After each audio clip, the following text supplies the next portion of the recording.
Radio Rahim with Peter Quillin, man. Listen, these fights seem really fast when you're watching them on television. Even when you're ringside, you're not in there.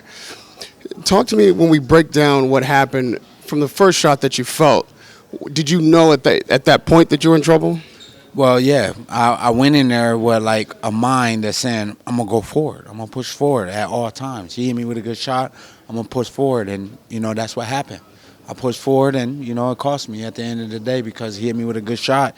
And I try to keep pushing forward and, not try to evade and get away or run. I try to stand there and fight.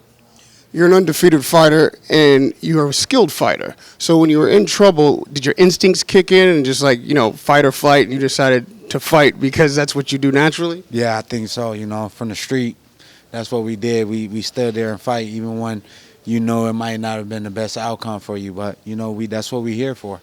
One thing about a knockout like this that happens so quickly, you can kind of get it off your back easier. You can think, all right, I go back, retrain, recess, and come back stronger, something that happened early, not late. Is it easier for you now to think, all right, I can get back in there sooner, and this isn't the kind of setback that a long fight, taking a lot of punishment and getting knocked out at the end would do me?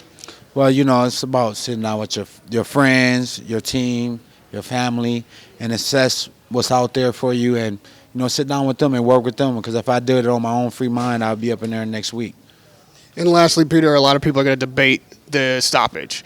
How did you feel in that moment? Did you feel like you could continue, or are you agreeing that the stoppage was a time when you couldn't go on? Well, I'm not a referee. I'm not a judge, and the referee was doing his job, man. I'd rather for him to do his job than not do his job at all. So I'm not going to fight or debate what happened. That's what happened, and through this process, it made me a better man and a better fighter. So I'm not going to deny that to myself, and I'm glad to be able to be here, and that's opportunity speaks for itself. You know what I mean?